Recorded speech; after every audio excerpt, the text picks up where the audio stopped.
The easiest way to describe the differences between goals, projects, and tasks is this.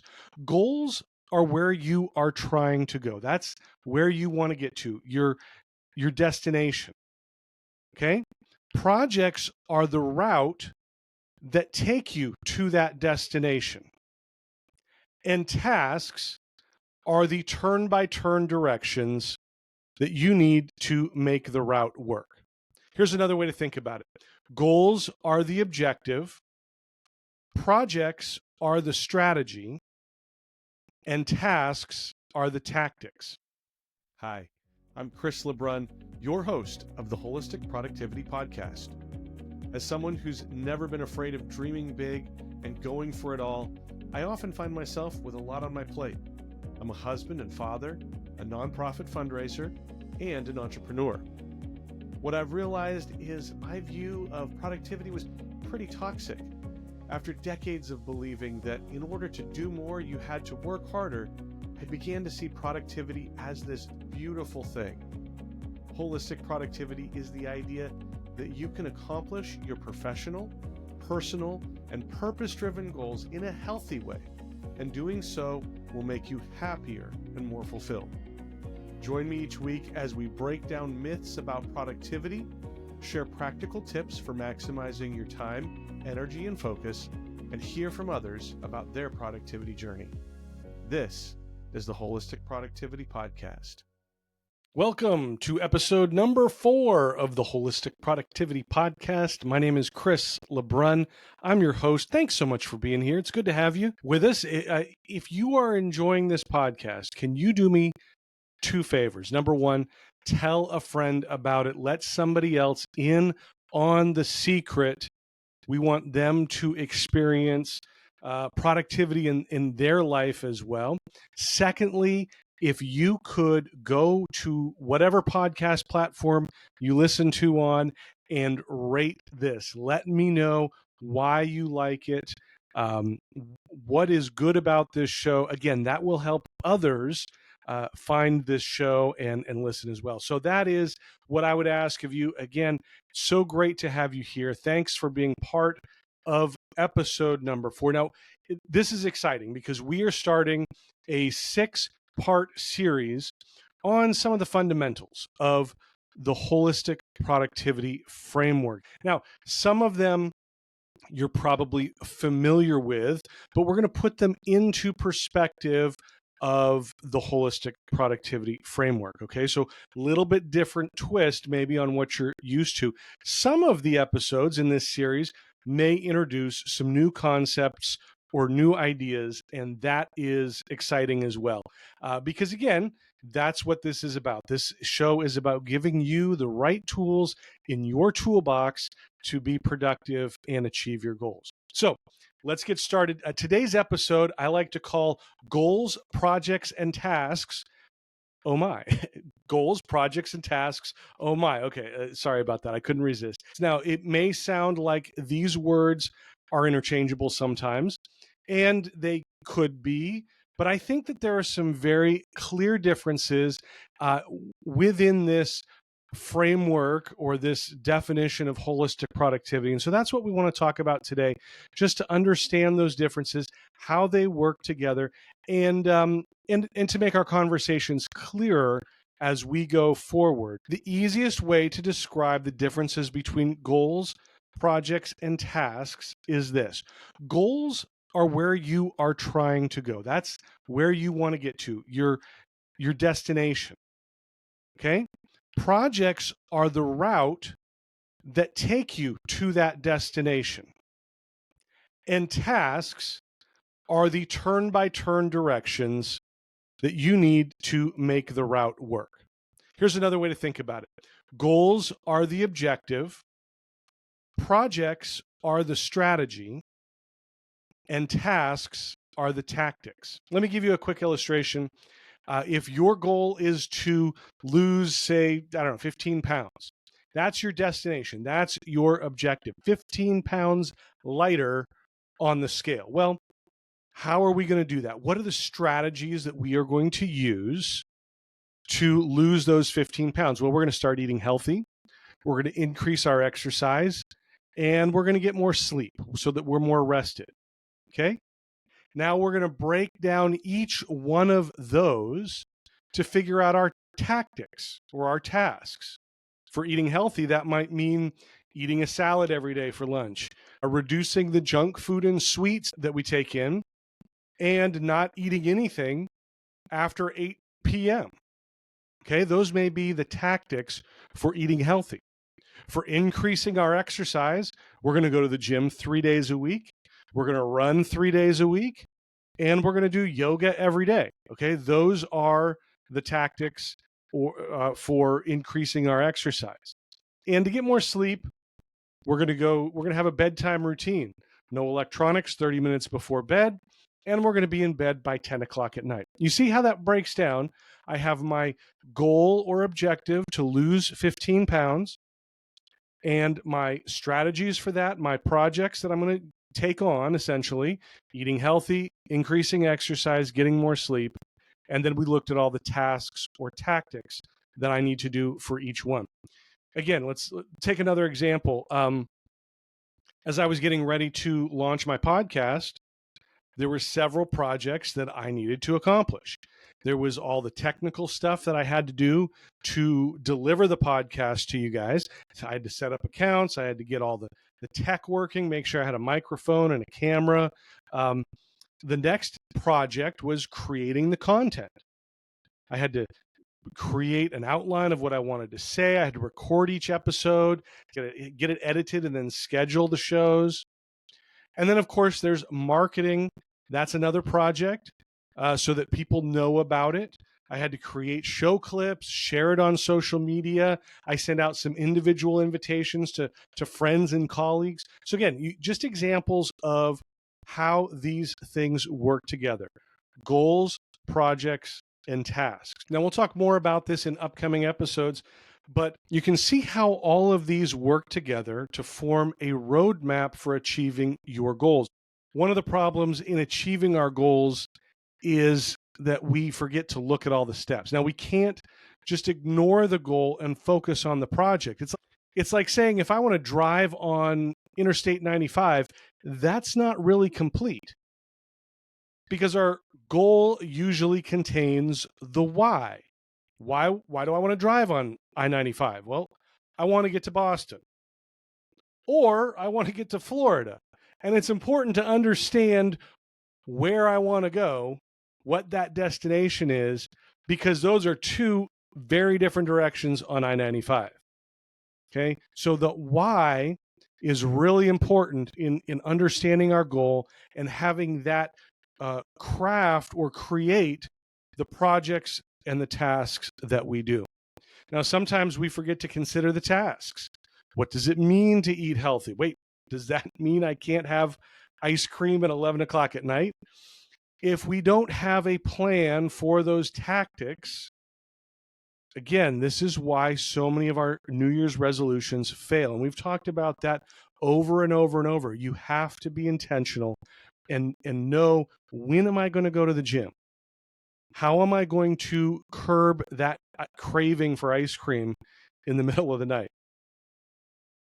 Now, I mentioned our next episode, we're going to look at goals. So I want to dive a little bit deeper into projects and tasks in this episode. Now, again, it's easy to get confused on what is a project and what is a task, but let's go back to our definition. Projects are strategies to help us reach our goals, and the tasks are the tactics that we use to achieve the strategies. Projects, you could say, are the middle management of productivity. But they're really great because they give us something to shoot for that's a little bit more manageable. It's a nice, easy way to find a win without getting so overwhelmed by this big goal. Projects also give us a sense of completion and accomplishment along the way. They can be that small victory in a larger battle. But projects are also bigger than our tasks. Depending on the project, it might take 10 or 20 tasks to complete a single project. Okay, so that is the breakdown there. Now, one of the problems I see often is people putting their projects on their daily to-do list. Now, this is not something that you can usually finish in one day. So what happens? That project sits on their to-do list for days or weeks or months or however long that they have it there. Creating content for my podcast was not a single day task. In some ways, this is a project that's never going to be over. But if I break down that project into individual tasks, I can complete the content for this episode today. That's a task. But the project is going to be open as long as this show is active, as long as you're still listening. Also, on that the example of losing 15 pounds, right? Eating healthy is one of our strategies, but that project really shouldn't end. We should be doing that all the time anyways. So what I want to do is I want to get down to the smallest portion of my project, which is a task that I can do in a day, and then be able to cross that off at the end of the day. Now, here's a question. Do all of your tasks belong on your to-do list? I'll let you think about this for a while. It's not really a rhetorical question, and I hope it's not too existential. I hope it's not frying your brain too much. But I've seen people put tasks on their list that they've already done just so they can, cross it off or check it off. Now, look, I'm not going to judge that. I may be guilty of that at times, depending on the day, right? We all need that little win. But there is value in recording everything that needs to be done because, we can forget, right? I have thought about tasks that I need to do. And if I don't do them right away, if I don't put them on a list, 10 minutes down the road, I'm like, oh, what was that I wanted to do? I forgot. But on the flip side, I don't want to get so overwhelmed when I look at my to-do list because I have a ton of these tiny tasks. We talked about this in the last episode. The getting things done, GTD method, can be overwhelming if you were to put all of those small little tasks on a list. And there needs to be some balance there. Here's how I approach my to-do list. First of all, I have a different list for each area of my life. So I have a list for my professional tasks, my personal tasks, and my purpose-driven tasks. This keeps me organized, it minimizes distractions, and allows me to add more of those smaller tasks so I don't forget, right? It's not as overwhelming. Secondly, my to-do list only has the tasks on it that I am going to complete today.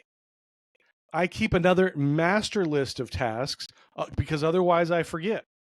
But only today's tasks make it into my daily planner so that I can be focused on what I need to do today. Now, that sort of brings up an age-old question. I mentioned daily planner. So here's another question for you. Do you have a paper to-do list or a digital to-do list? Because, there are pros and cons with both. I'll tell you my preference. I love paper. It is my default for sure. It's quick, it's easy, there's no learning curve, and there are all sorts of planners out there that you can use, physical planners, including my favorite, which is the Holistic Productivity Planner that I developed. But you don't even need a planner. I shouldn't tell you this, right? You can just use a simple piece of blank paper. That's all you need. And research has shown that there are cognitive benefits to using paper. Our brain remembers better because we're engaging multiple senses as we are writing, as we are seeing. It's tactile. But digital has a lot of benefits as well, and I like digital for some things. If you're going to have a repeating task that happens maybe every week or every month, that is good. I have a digital reminder that every month I need to do my accounting, finances for that month for my businesses. So I need to look at that every month. Some of our tasks or projects may go beyond the space in my planner, right? My planner is a quarterly planner. So if I'm looking at something 6 months down the road, I'm not going to have space for that in my current planner that I'm using. Another benefit of digital is the notifications or the reminders at a specific date and time. Some apps even have location reminders so that when I pull into my driveway, I remember that I need to go do my laundry tonight, you know? So that is great. And then the other thing that digital has a lot easier than paper is collaboration with team members. It's hard to pass a physical planner around to everybody on your team. So again, there are pros and cons with both. It feels like I've tried almost every paper and digital planner out there. And again, they all have good qualities to them. What it comes down to is what works best for you, what is the best part of your workflow, and then use that consistently. And again, it might be a little bit of both, right? There might be partly digital and partly paper. But the key is once you find that system, just be consistent with it. And I think that's where we're going to end this episode. Just to recap, we were looking at the differences and the similarities, kind of understanding goals, projects, and tasks. Goals, those are the objectives. That's the destination that we want to go to. And it often contains your why. So that is helpful for you. Projects, those are our strategies. They give us our direction. They provide milestones along the way so that we can see a win. And then the tasks are our tactics. These are the turn-by-turn directions that help us reach our destination. And these are the things that go on our daily to-do list. Now, again, this is how I define them and use those three words: goals, projects, and tasks. And again, if you're listening to this podcast in the coming weeks and months, understanding this will give you sort of that common understanding, and hopefully it'll provide some clarity and structure for you. Now, come back next week. We are going to continue our series on the fundamentals of holistic productivity. And like I said, we're looking at setting goals. We're going to take a deep dive into how to set better goals so that you have success. Okay, so I don't want you to miss that. Be sure to come back next week. The best way to do that, if you're not subscribed, is to go to your favorite podcast platform. I don't care if it's Apple Podcasts or Spotify or Amazon or iHeart. We're on all of them. So go to your favorite podcast platform, follow the show, subscribe to it. And while you're there, if you want to rate the show as well, 5 stars would be great. I would love that. Rate it 5 stars. Tell us why you like it, though. That would be fantastic for new people who are looking to check out the show. And you can find the show anywhere on social media. We're on Instagram, Facebook, Threads, YouTube, LinkedIn, all at Holistic Productivity. Show notes for today's show, you can find those at holisticproductivity.com/4. That is the website for the show notes. And there's also resources on the website as well. So check that out. Again, thanks so much for being here and for listening. My hope for the show is that it will help you dream big, plan smart, and live fully. Take care. We'll see you next time.